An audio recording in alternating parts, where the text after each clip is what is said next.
there is, I will say, opportunity for these top teams to still dominate with Roadhog-esque compositions, and I don't think the meta's been solved yet, Bren, at all. No, we often see when a big switch-up happens, it takes a couple of weeks for the meta to settle, and I do think there are some opportunities where you can run this Roadhog Diva, Roadhog Zarya maybe, like some teams have been running, on certain sections of certain maps. I think it does do quite well where you need to deny a lot of space, particularly on defense and things like that. But the Valiant's going to be opening up here, and look at this, Dreamer is going to be on the Wrecking Ball. This is one of his picks that he does like to play. Interesting stuff. KSP on the Sombra as well. It's not something we've seen very much of this season. Not something I can remember seeing much of whatsoever. But pairing alongside Shaxx on the Tracer, Shaxx is now the power player for the Valiant. He has to go toe-to-toe with Yaki and get the better end. Dive attempts came through from Fate there, but he got booped backwards. Dreamer going to get those shields up as he tried to roll into the Florida Mayhem. And another dive attempt comes in right here into the back. Pile driver going to be knocking a couple of players up. Shaxx hacked up, which means he has to play a bit more carefully, but he still nails the clip. Fate will be falling early enough here. Valiant with a huge opportunity now to just roll this one straight into them. Look at that. Shaxx, you said it, Josh. He needs to be the power player for this team when KSP is kind of playing that supportive role, playing the Sombra, getting those hacks in. And he's definitely turned up big thus far. Definitely. I mean, KSP has also been able to build up his EMP way faster than BQB on the other side as well. BQB, a pretty famous Sombra player in the past, but KSP outplaying him in that beginning fight. BQB focused on hacking Shaxx, and you said that Shaxx has to play more passive. Shaxx has got to be one of the most aggressive tracers that we have in the entire league, and he just stayed at the front, playing alongside Dreamer and his support, and he's going in again. Early EMP from KSP as he built it up pretty quickly, but Chris answers with the sound barrier. Completely negating it, still, we holding the back of McGrady. Got D-Mech there as he was a little bit too far forward. The mines are going to be stopping him from aggressing too hard here, but Dreamer's in trouble, and yeah, he's going to get ran down there. The micro missiles, Gargoyle do a decent chunk of damage. And they're going to flip this point over after the Valiant only get 41%. I say only, it's a very sizable amount of capture percentage. Perhaps KSP thought that Chris wouldn't quite have his sound barrier available there. KSP did build up his EMP very quickly, so it's reasonable to think that maybe the Lucio on the other team wouldn't have built his ultimate up as fast. But when they went for that engagement, unfortunately just completely countered by Chris, and they had overextended deep into enemy territory. So now they've given over the control of the point and a bunch of ultimate advantage to the Florida Mayhem. BQB on the prowl. And Fate on the Winston is just so good at controlling this space. So Dreamer has had to make the swap off the mirror. Gravy means that nobody could really protect Dreamer there. He just gets taken out instantly. A lot of this is going to be on Shaxx to try and clutch, but he gets taken down as well. Yaki causing mayhem in the back line. So many kills going his way, and now the Florida Mayhem are even when it comes to that control percentage, excuse me. And opportunity for them to take it even further as well, and BQB is holding onto this EMP. A lot going to be coming down to this EMP. Technically, the Valiant should have an advantage considering they have the sound barrier. Yeah, I'd be interested to know where Rain is positioned as well. BQB should be able to see that. This map is very open. You can see him just stalking his prey. He knows where the Lucio is. EMP used very aggressively from KSP. Catches Chris, but he doesn't have the sound barrier anyway. 4 players getting catched by that, but it looks like Florida are going straight back in with one of their own. The Valiant going to be opting to use that sound barrier, and that gives them the edge in this team fight. It's always going to be happening, of course. The sound barrier is just that kind of flowchart style of Overwatch where you're just going to be using it on the back of the EMP. And from that ult advantage, they're able to reflip it. A crucial one, because obviously if they ended up losing that fight, probably would have been the round. Yeah, the Florida Mayhem don't really have that much to work with now, and I'm interested in this swap. Yaki declining the Tracer 1v1, and instead moving to the Reaper. A huge amount of pressure on Dreamer, and McGravy is still out of his mech. Just now gets back into the mech. Able to deal with Yaki when he's pressuring the Dreamer. Ooh, what a dive attack. BQB just gets blown up from Dreamer. But Shaxx is also going to be falling here, and it means that the Florida have such a large opening, such a big window. The sound barrier used by Chris to try and help his team out the boot, just to get Dreamer away from the rest of the team. Primal Rage is not going to be getting too much done. In fact, Dreamer will be falling as well. It's Coalescence healing the team up, and Jin just finding a lot of work to get done here, and you can see Yaki making the switch over to the Reaper, paying off big time. Wasn't too sold on the switch over, but when you are in one fight territory, you can often just play the point, and that really just removes a lot of the shortcomings of the Reaper pick on this particular map as well. You talk about one fight territory, Gren, here it is. The Valiant need to be able to touch the point, and they just about do. EMP comes down as well. They melt BQB early on, but they haven't been able to get too much else out of it. If Fate can get his primal up, this is still winnable for Florida. Still could be winnable indeed. Pulse was ate up there by Gargoyle right at the start of this fight as it was kicking off, but the picks have all gone the way of the Valiant, and they still have so many ultimates here. The sound barrier, the self-destruct.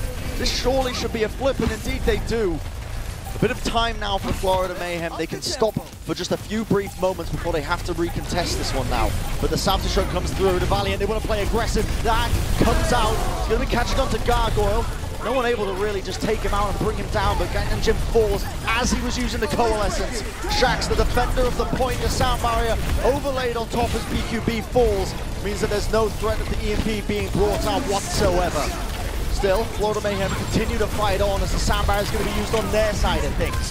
The health advantage might be enough to try and get them through this, might be enough to weather the storm, as Rain did get that kill onto Gargoyle. It's going to be making it so difficult, and that will mean that round number 1 eventually goes the way of the Valiant. But you can tell, Josh, you can just tell from that initial round how closely matched these two teams are. Yeah, that was neck and neck the entire way through. That final fight, even though Valiant had a huge ultimate advantage, there were multiple moments where Florida could have been able to get back into it. I think, crucially, Yaki died right at the beginning of the fight.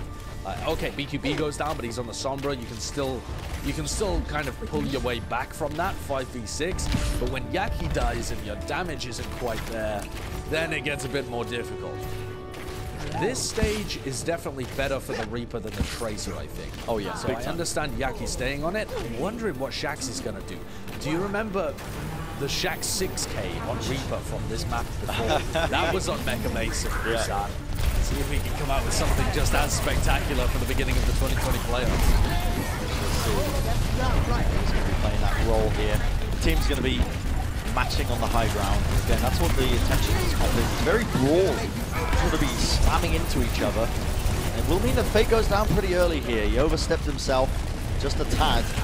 Valiant obviously good enough to just capitalize off of that straight away. Now the point's going to get unlocked, which means that they're going to go down to the low ground. If Florida Mayhem play this right, they can take positioning on this. Yeah, they take the high ground here as well. KSP and Rain up on that upper level, and now supported by McGravy, Dreamer, and the Florida Mayhem rotate around. Straight away. Coalescences from both teams. BQB kept alive. He's going to have his EMP, but so is KSP. Yep, and he just lets it go straight away. No messing around. BQB hacked up. If BQB goes down, oh, he's not going to be able to use the EMP for this fight. So the Valiant just about squeezed the win right the moment when they needed it, but it will mean that now the Florida Mayhem do have that EMP and the sound barrier to come into this next fight. Still not a free team fight win off the back of this, considering what the Valiant are running and considering what they have. An opportunity, nevertheless. Shax just jumps from the high ground like Batman, shoving his Hellfire shotguns into everybody. Dreamer looking like he wants to go for some knockoffs here as well.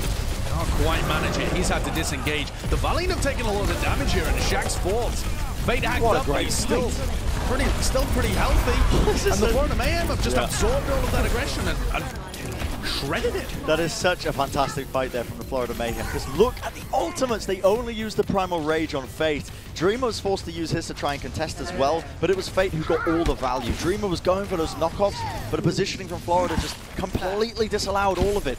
And now Florida are sitting defending here with an EMP, with the Death Blossom, a self-destruct, so many tools at their disposal on top of the double support ultimates. Also going to get destroyed, which could be a big deal here, but Florida Mayhem rolling forward, and the EMP was committed there for the Valiant. McGravy! 2 kills for him! Answering back almost immediately. Chris using that sound barrier, but it only connects onto 2. Could be a dangerous scenario. The point was flipped over to the Valiant as well. What a disaster for the Florida Mayhem. They had everything at their disposal to try and win this team fight, and now it's crumbling before their very eyes. It's all disappeared.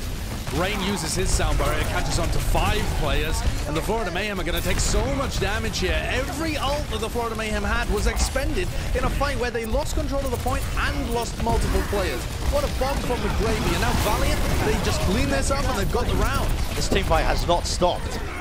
we've been discussing what happened at the start of it. It's just been never-ending. The teams don't want to give it up. 93%, and now Florida, they have to fight this. They have to win this right here, right now, as they're losing map number 1. The Primal Rage from Dreamer, just a disjointment. He's going to get hacked up in the back line, so we won't be able to get exactly what he's looking for, but the EMP rolling forward. KSP only connecting it onto 2 targets, but 2 might be all he needs. Yaki falling in the process now. Dreamer just trying to push the players out of the back line. EMP comes through from Florida though, trying to turn this one now in their favor, but the players are not falling. McGravy still getting healed up. That bubble shield just helping him so much here. The hack not able to be pulled off here. Still Fate getting that pick, sound barrier as well on top of that. The players just desperately dying onto the point. It's so scrappy, it's so back and forth, but the Florida Mayhem just barely holding on.